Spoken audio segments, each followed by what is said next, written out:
mais des drones qui nous survolent encore une fois et qui survolent des sites sensibles en France même. Et oui, très concrètement, on va faire un état des lieux, Bénédicte. Vous allez voir sur cette carte, on vous a mentionné ce qui s'est passé, les villes qui ont été ciblées par ces survols de drones. Regardez, il y a eu Mourmelon-le-Grand, il y a eu Mulhouse, et il y a eu Bergerac, donc en Dordogne. Alors on va faire cet état des lieux précis ensemble. Coup de projecteur d'abord sur le premier site survolé, c'est à Mourmelon-le-Grand, donc c'était dans la nuit du 21 au 22 septembre dernier. La base militaire de Mourmelon, c'est près de Reims, qui a été survolé par plusieurs sites non identifiés.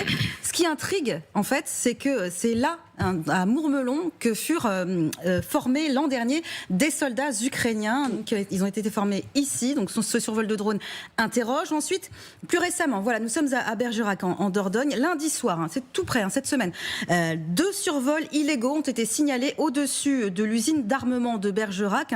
Rebelote mercredi soir. Je rappelle que c'est un site classé Seveso, la société Eurenco qui produit de la poudre à propulsion d'obus. C'est même Eurenco la société leader d'Europe des poudres et des explosifs. Ils sont particulièrement utilisés dans les munitions de l'armée française, mais aussi européenne, pour les bombes, pour les charges de missiles ou encore pour les torpilles d'obus. Et puis, dernier site en date, c'était également mercredi, cette fois à Mulhouse. D'abord, il y a eu le commissariat de la ville qui a été survolé, 2 passages signalés à basse altitude et puis un survol signalé cette fois au-dessus de la gare de triage, la zone de stockage d'un convoi de chars Leclerc qui rentrait d'un exercice militaire. Là aussi, le drone a survolé la zone et a disparu, comme à chaque fois, sans laisser de traces. Alors cette fois, ce qui interroge, Bénédicte, la question qui est soulevée, c'est tout de même, quelle que soit d'ailleurs la nature qui porte la signature de ces survols, c'est la vulnérabilité de nos infrastructures. Bien sûr, on se pose la question, bien entendu, et c'est une question que je vous pose d'ailleurs, Michel Polaco. Alors évidemment, on est loin du conflit majeur dont parlait le général Mandon tout à l'heure, mais quand bien même, peut-être que c'est par là que ça commence, c'est d'une forme d'intimidation. On ne sait pas du tout, et Cadil dit très justement de qui il s'agit, et ça peut être des plaisantins également. Enfin, quand même, ça nous fait quand même un petit peu, ça nous titille un petit peu, parce qu'il y en a eu un certain nombre en Europe ces dernières semaines. On ne sait pas du tout qui c'est, mais est-ce qu'on est sûr que ce sont des drones, déjà? Ce n'est pas obligatoirement des drones, ça peut aussi être des modèles réduits d'avions ou d'hélicoptères, puisque ce sont des choses qui sont effectuées par des aéromodélistes, qu'ils utilisent des drones ou des avions, des hélicoptères, des planeurs, des trucs comme ça. Ce sont des tout petits engins, certains ont été véritablement vus, aperçus et jaugés, si je puis dire. Ce sont des engins qui ne présentent pas de danger. Alors évidemment, c'est désagréable de sentir qu'on est un peu survolé par ces espèces de mouches ou de moustiques ou de frelons. Mais d'un autre côté, vous parliez des sites comme Mourmelon, Mulhouse ou Bergerac qui ont été survolés. Ce sont des sites sur lesquels il n'y a absolument rien à détruire et rien qui soit susceptible d'être détruit par des engins aussi petits. Et en revanche, par exemple, Luxeuil, Nancy, Cazaux, où on a formé les pilotes ukrainiens sur les Mirage 2000, vous pouvez observer que personne n'est allé y faire joujou. Parce qu'en fait, en France, on n'a pas estimé qu'il y avait une véritable menace, donc on n'a pas installé de système de protection particulier, sauf sur des sites véritablement sensibles, comme les centrales nucléaires, les bases de sous-marins comme l'île Longue, etc. Alors, vous dites de surveiller. Alors, justement, plusieurs questions me viennent. Vous dites surveillance. On sait, d'après les papiers que j'ai lus, je suppose que, Kadi, vous avez lu la même chose que moi, on s'est basé quasi uniquement que sur des témoins visuels. Ça veut dire qu'au-dessus d'un commissariat, au-dessus d'une gare de triage dans laquelle transitent des chars Leclerc et au-dessus d'une fabrique de poudre qui est certes un site Seveso, il n'y a pas de surveillance particulière, même des brouilleurs. Enfin, je ne sais pas, moi, je m'imaginais qu'on pouvait... Il faudrait que les constatations soient effectuées par la gendarmerie nationale, qui souvent est habilitée à le faire. Moi, ça me fait penser un petit peu, vous êtes beaucoup trop jeune, Bénédicte, pour vous souvenir de l'été 1987. Ah non, c'était largement en âge de comprendre. Voilà. Mais il y avait une espèce de compétition de pilotes du LM, avec notamment un baron noir, le fameux baron noir qui passait au-dessus de Paris toutes les nuits, mettant d'ailleurs en alerte toute l'armée de l'air française, qui patrouillait toutes les nuits au-dessus de Paris. Et finalement, tout ça s'est terminé à l'automne 87. Donc il est possible qu'il y ait quelques plaisantins qui utilisent cette situation, cette conjoncture pour faire voler leur FPV en toute illégalité, en toute impunité, au-dessus des sites sensibles. Maintenant, on ne peut pas non plus évacuer la question de la guerre psychologique et de l'intimidation, puisque c'est le terme que vous avez. D'ailleurs, on l'a souvent dit en se disant c'est pas forcément des drones russes, d'ailleurs sans doute pas des drones russes, mais des drones qui, enfin voilà, des étapes qui auraient été commandées par, etc., etc. Claire. Sur les brouilleurs, il faut savoir que c'est pas autorisé en fait sur des sites civils, contrairement aux sites militaires. Et là, par exemple, je voyais que pour l'usine Renko, les autorités ont indiqué qu'ils allaient mettre une surveillance accrue et aussi qu'ils allaient autoriser l'utilisation des brouilleurs sur ce site. Parce que donc ça, on parle de l'usine de poudre qui est à Bergerac, qui est un site Céveso, mais c'est un site civil. Enfin, ça n'est pas un site militaire. Ils ont déjà avoir l'autorisation. Et donc ils ont demandé pour utiliser un brouilleur. Hyper intéressant. Oui. Allez-y. Moi, ce que je voudrais dire, c'est que la difficulté dans cette affaire, c'est qu'évidemment, on a tous à l'esprit l'idée qu'il y a une 5e colonne russe, en fait, qui sont en train d'opérer en France. Et après tout, il y a quand même des éléments qui peuvent nous permettre de former cette hypothèse. Je rappelle que l'affaire des croix de David, l'affaire des cercueils devant, a montré qu'il y avait quand même des personnes liées à la Russie, parce que c'était pas des Russes, c'était plutôt des Moldaves, des Serbes, si je me souviens bien, ou des Bulgares, qui étaient là pour faire de la guerre psychologique au nom de la Russie. Puis si on élargit un petit peu le focus, ce qui est embêtant, c'est qu'on n'est pas les seuls en Europe. Vous avez eu des survols sur l'aéroport de Munich, vous avez eu la semaine dernière, au moment même où était discuté le sort, vous savez, des avoirs russes, c'est un enjeu majeur, ces dizaines de milliards d'euros qui sont en Belgique et qu'on voudrait utiliser au profit de l'Ukraine. Vous aviez au même moment des survols alors là pour le coup de bases aériennes belges. Et au moment où en fait le ministre belge de la Défense disait nous avons les moyens d'atomiser la Russie, vous aviez la Russie qui d'une certaine manière lui répondait par ses actions. Si tant est que ce soit la Russie, je ne sais pas, mais il y a quand même un ensemble de coïncidences qui sont au minimum troublantes. Il y a quand même quelque chose aussi, général. Moi, je veux bien que effectivement, quand Michel nous dit, il y a rien à bombarder, non, il y a rien à bombarder, mais il y a peut-être des choses à regarder. Et puis surtout, mais comment savent-ils, par exemple, que les chars Leclerc sont en transit sur la gare de triage de Mulhouse? Enfin, j'imagine qu'il n'y a pas eu de papier dans la presse auparavant, quand même. La première chose, c'est que dans toutes les histoires de survol, il faut faire preuve de beaucoup de discernement et d'analyse, parce que chacun est un peu un cas particulier. Je rappelle simplement, et je suis totalement d'accord avec ce que vient de dire Michel Polaco, il a parfaitement résumé l'affaire. Il y a quand même en France aujourd'hui 300 000 drones. 300 000 drones. Qu'est-ce que vous voulez contrôler? Ces petits oiseaux qui se baladent un peu partout en France. Aujourd'hui, on n'a pas besoin de ça. Alors, il faut durcir la réglementation, effectivement. Pour moi, c'est absolument des plaisantins.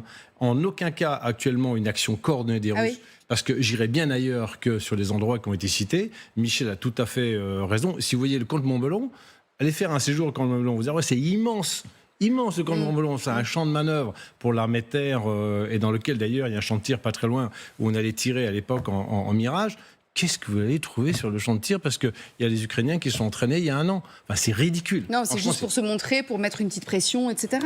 Mais de quelle pression parle-t-on? En fait, ce que vous nous dites, c'est que des survols, il devrait y en avoir en permanence. Simplement, là, on y est particulièrement sensibilisé. On est sensible, donc on le signale. En plus, il ne faut pas confondre les survols de jour et de nuit. De nuit, tous les chats sont gris. Je peux vous dire que le patron de la défense aérienne, cette semaine, disait que oui, mais des lumières dans le ciel, je peux vous dire que de nuit, même pour des gens expérimentés, entre celui qui vole à 30 ou 40 mètres et celui qui vole en très haute altitude, comparer, c'est extrêmement difficile. D'ailleurs, dans un des papiers qu'a dit, je parle sous votre contrôle, mais à un moment, il y a effectivement, je crois que c'est le colonel de gendarmerie qui dit, non mais attendez, en fait, ils sont passés de nuit. Parfois, des gens nous signalent des drones, alors qu'en fait, ce sont des radars d'avions. Des avions de ligne qui passent. Donc en fait, il ne faut absolument pas s'inquiéter. Par contre, sur les sites sensibles, et Michel Polaco le rappelait très juste titre, là, les centrales nucléaires, l'île Longue, les bases aériennes, les aéroports, plus important, on a mis en place des mesures, mais protéger toute la France contre les 300 000 drones plaisantins. En revanche, par contre, ça montre une chose. Aujourd'hui, on a une faiblesse, c'est que je pense que tous ces drones aujourd'hui maintenant devraient être identifiés comme une plaque d'immatriculation, non seulement déclarés en gendarmerie, mais en plus avec un signal émetteur spécial sur une fréquence particulière qui permettrait de détecter qui s'amuse à quoi. Dans l'identifier tout de suite. Exactement, identification. Alors, ça ne peut pas être un transpondeur qu'on va mettre sur les avions, c'est beaucoup trop lourd, mais d'avoir un petit système, si vous voulez, avec un petit rayonnement de 2 km par exemple, sur une fréquence particulière, et surtout ils sont sensibles, vous metteriez un détecteur et puis vous identifieriez tout de suite quel serait le drone. Ça devrait être obligatoire. On ne devrait plus vendre des drones civils sans un moyen d'identification précise. Michel Polaco, je vous vois réagir, vous êtes OK avec ça? C'est vrai que ça semble pas très compliqué à mettre en place et pas très cher, a priori. C'est pas compliqué à mettre en place, mais c'est très compliqué à surveiller. Si vous voulez 300 000 drones, vous imaginez ce que c'est. Dans le paquet, il y a tout un tas de gens qui peuvent être des garçons de 14 ans. On ne va pas se mettre à aller les chasser et les mettre en prison, ni donner des amendes ou des peines de prison à leurs parents. Je veux dire qu'il faut dimensionner les choses. S'il s'agit de drones qui présentent un danger, c'est-à-dire de drones ou d'aéronefs d'ailleurs, qui présentent un danger, si c'est des aéronefs majeurs, ils vont être détectés par la défense aérienne française. Et je peux vous dire qu'elle surveille très très bien notre territoire. S'il s'agit d'engins de taille moyenne, de taille réduite, qui pourraient présenter un danger, il faut effectivement être capable de réagir. Et on a des moyens pour protéger les sites les plus sensibles, les plus importants. Eurenco, c'est important, hein, c'est indiscutable. Une poudrerie, c'est fragile. Mais il faut quand même une force importante pour pouvoir s'attaquer à une usine qui fabrique de la poudre. C'est pas la seule, hein. Il y a d'autres endroits où on manie de la poudre en France, notamment pour les missiles de nos sous-marins, etc., etc. Enfin, pour les tout petits trucs, eh ben, écoutez, on va pas mettre un gendarme à côté de chaque commissariat et à côté de chaque bâtiment public. C'est pas possible. En revanche, de temps en temps, on va en piquer. Et quand on va les piquer, alors évidemment, il faudrait être capable d'afficher des peines, ou de donner des peines ou des sanctions qui soient exemplaires sans être très méchantes, mais qui au moins aient des faits sur les autres utilisateurs. Juste parce qu'on l'avait beaucoup évoqué quand on s'était retrouvé avec des drones qui avaient survolé effectivement, notamment dans les pays du Nord. Emmanuel, je me souviens très bien à l'époque, on disait attendez, pas de panique, etc. En revanche, des enquêtes sont ouvertes et il va falloir qu'on ait les résultats de ces enquêtes. Donc en fait, c'est ça qui est important aussi, c'est de savoir d'où ça vient. Là, c'est le cas, des enquêtes, elles sont ouvertes à chaque fois. Absolument. En fait, le sujet des drones, là, de ce qu'on évoque depuis quelques minutes, en fait, est assez réglementé en France depuis plusieurs années, puisqu'il y avait eu des précédents, notamment de survol depuis plusieurs années de centrales nucléaires, ça a été évoqué. Donc c'est militants quelque chose écologistes notamment, hein, et ça peut être d'autres groupuscules ou d'autres organisations. Hein, donc effectivement, il y a d'emblée des enquêtes qui sont déclenchées, qui sont conduites, tout ça est assez structuré. Vincent évoquait tout à l'heure la gendarmerie nationale, c'est évident, hein, sur 90% du territoire national, le domaine de compétence de la gendarmerie, c'est beaucoup la gendarmerie qui est dans cette affaire-là. Donc les enquêtes sont conduites, sont menées, on a des gens qui sont extrêmement spécialisés et qui suivent ces dossiers de manière très très structurée. Et pour revenir à votre remarque sur le sujet européen, c'est évident qu'il y a également une prise en compte de ce sujet-là au niveau otanien, au niveau des États et éventuellement multilatéral ou bilatéral en fonction de sujets comme ça a été évoqué sur la Belgique ou sur les Pays-Bas, l'Allemagne, etc. Il est évident que le sujet n'est pas complètement celui que de la Russie ou de cinquième colonne, etc., mais qu'il est pris en compte par les services de sécurité, par les institutions régaliennes, parce qu'il y a bien d'éventuelles fragilités ou d'éventuels vecteurs de fragilité ou plus avec ces fameux drones et la prolifération de ces fameux drones. Avec un drone, il y a peut-être quand même aussi des choses qu'on peut récupérer en filmant. Donc, filmer, détruire, un leurre, détourner l'attention, etc. Donc le sujet est pris en compte par les institutions régaliennes. D'ailleurs, juste une mini question pour vous, Michel Polaco, et après je vous libère, mais quand on a, parce que je n'ai pas la réponse à cette question, si j'achète moi un petit drone dans le commerce pour mon adolescente qui a envie de jouer avec son petit drone, est-ce que le vendeur va m'expliquer, ou va lui expliquer à elle plutôt, voilà, tu n'as pas le droit de faire voler ton drone au-dessus dans une ville, tu n'as pas le droit de faire voler ton drone au-dessus de Paris, tu n'as pas le droit, etc., etc., ou pas du tout? Alors depuis la réglementation, on a été un des premiers pays à réglementer, et une réglementation d'ailleurs intelligente. Depuis cette époque, c'est-à-dire depuis 2013, 2014, sur chaque drone dans la boîte, il y a un petit mode d'emploi, il y a un QR code qui identifie le drone quand même, mais qui ne transmet rien. Ouais. Et on demande aux utilisateurs, aux acheteurs, d'aller sur un site internet pour se renseigner sur la réglementation de l'espace aérien, qui n'est pas si simple que ça, avec des zones interdites, les zones P, avec des zones dangereuses, les zones D, avec des zones réglementées, les zones R, et puis avec des zones interdites de survol, comme Bergerac, par exemple. Sur les cartes aéronautiques, vous avez un carré rouge qui dit que c'est interdit de survol en dessous de 1000 mètres. Tout ça, les utilisateurs de drones doivent le savoir, comme ils doivent savoir qu'ils n'ont pas le droit de descendre en dessous de 50 mètres, comme ils savent qu'ils n'ont pas le droit de descendre, de survoler les villes ou les rassemblements de personnes, comme tous les aviateurs d'ailleurs. Ouais. Merci beaucoup en tout cas d'avoir été avec nous, Michel Polaco. Guillaume Laganne, juste une question. Alors évidemment les enquêtes sont en cours, hein.